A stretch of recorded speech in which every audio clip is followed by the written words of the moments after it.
عمل نه مونږ او تاسو کوم شی منې کوي؟ خطرناک شی چې انسان د عمل نه بندوي هغه اسره ورته وایي. اسره دا معنا زه سبا به وکم، بله ورځ به وکم، نن او سبا کې ورته اسرائیل علیه السلام ودرېږي چې وخت یې پوره دی. باس اشرف علي تنویر رحمه الله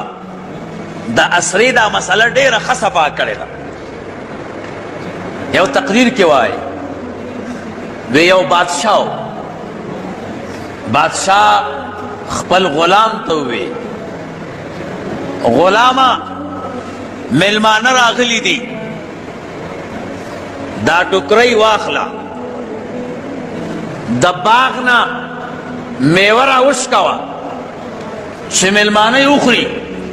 ورته وی ښه صاحب خبره واوره، که داسې میوه دې راوړه چې باغ کې د دې ټوکرۍ نه ښایسته میوه وه، نو به باغ ګورم، که ښایسته میوه پکې پیدا شوه ستا د ټوکرۍ د میوې نه سر به درنه قلموم. ورته وی ښه صاحب وی دویمه خبره واوره، وی د یوې ونې نه چې واوړېدې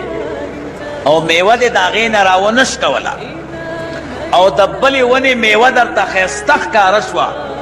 دې وروستنۍ ونې ته به بیا نه واپس کېږي، که واپس شوې سر به درنه قلموم. ورته وی ښه صاحب وی درېیمه خبره واوره، وی که ټوکرۍ دې تشه راوړه او میوه دې پکې را نه وړه بیا به هم درنه سر قلموم. ویلې ښه صاحب وی زه اوس ځه. وی د دې بادشاه دا باغ شو دا په 3 حصو تقسیمو، 3 حصې.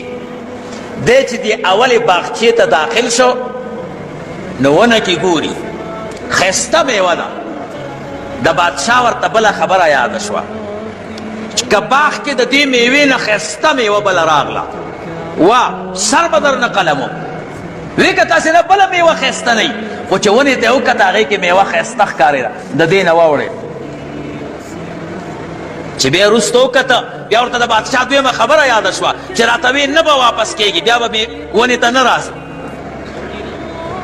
بیا چې د دې میوې ته یې ګوتې وراوړې نو بلې ونې ته یې وکته، هلته ورته میوه ښایسته ښکاره شوه، هغې ته ورغی. داسې روانو یو به ورته ښایسته چې دا به راوشو کوم دا به راوشو کوم، دې کې دا یو باغچه ختمه شوه. د وی زه دې باغچې کې چې پیدا نه شو که نه نو دې دویمې باغچې ته به لاړ شم. دویمې باغچې ته یوې ونې ته اورېده او د بادشاه خبرې ته به یې کته چې دا به ښایسته وي دا به ښایسته وي دا به ښایسته وي. دویمه باغچه هم ختمه شوه. زړه کې وایي 2 باغچو کې خو مه یوه میوه هم نه ده راشکولې، زه دې 3مه باغچې ته به ورشم. 3مې باغچې ته چې ورغې هغې کې یوه میوه هم نه وه، هغه باغچه چا شکولې وه. غلام چغې کړې، چا ورته وی ولې؟ وی اسرې ووجلم، امیدونه ووجلم. ما وی دا میوه به ښایي دا به راوشو کوم دا به ښایي دا به ښایي. یو باغچه ختمه دویمه ختمه، زه خو 3مې باغچې ته رالم، دې کې خو میوه نشته. که وروستو ځم باغونو ته سر مې قلمیږي، که ټوکرۍ تشه وړم سر مې قلمیږي. تنویر رحمه الله فرمایي داسې د انسان د ژوند 3 باغچې دي. ګوره یو باغچه د ځوانۍ ده، دویمه باغچه د سپینګیرتوب ده، 3مه باغچه د قبر ده. قیامت ته 3 مرحلې دي،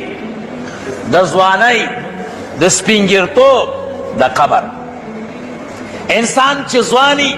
زه وایي نن به مونځ شروع کم سبا به شروع کم، لا ځوان یم اوس خو مړ کېږم نه،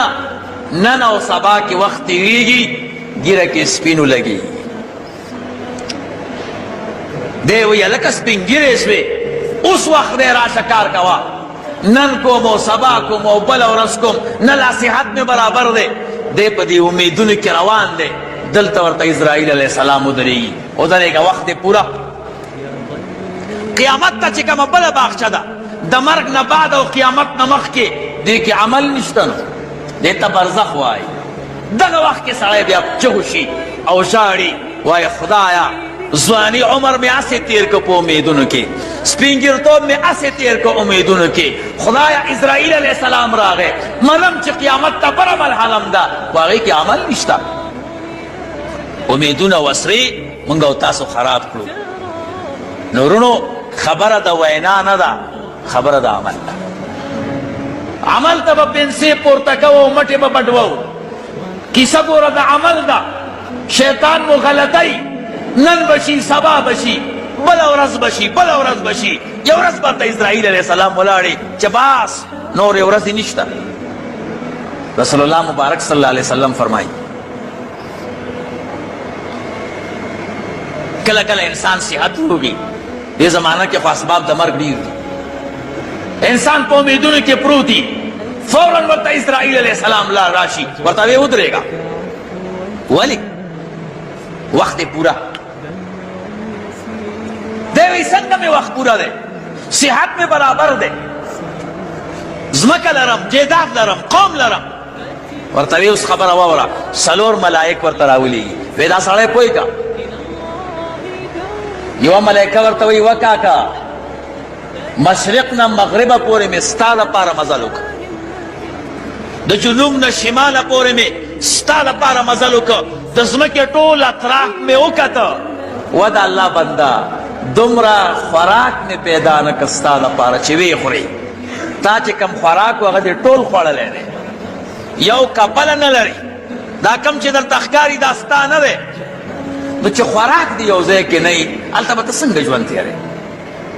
اوله ملائکه ورته وایي و د خدای بنده اسرائیل علیه السلام خبره ومنه ما درته مشرق او مغرب او جنوب او شمال ستا دپاره وګرځېدم قسم دی که یو غړپ اوبه مې پیدا کړي ستا چې ته یې وچیکې کمې اوبه چې ستا وي هغه دې ټولې چیکلې دي ښه چې یو ځای کې ستا اوبه نه وي نو څنګه به ژوند تېری درېیمه ملائکه به ورته وایي مغرب او مشرق جنوب او شمال مې ټول وکتل و د خدای بنده دومره ځمکه مې پیدا نه کړه چې ته پې قدم کښېنې څومره ځمکه چې ستا حصه وه هغې باندې تا قدمونه ایښي دي یو قدم ځمکه نه لرې ګوره نو ته څنګه وخت تېری څلورمه ورته وایي مغرب او مشرق جنوب او شمال ټول مې وکته د خدای بنده دومره ساه مې پیدا نه کړه چې ویخلې ساه دې ختمه ده اوس فیصله په تازې که نه دی وی بس اوس ځمه دا موږ سرې غلط کړي وو خبره د عمل ده الله اعلان کړی عمل وکئ خبره د عمل ده که لږ مو که پروا مه کوئ الله ته ښکاري که ډېر عمل مو که پروا مه کوئ الله ته ښکاري که عمل کې مو چل وکړه چې ښکاري د الله دپاره او کوئ یې بندګانو ته الله وی زه ګورم که عمل خلکو ته ښکاري د بنده دپاره تا د الله دپاره کړی الله وی پروا مه کوه ما ته ښکاري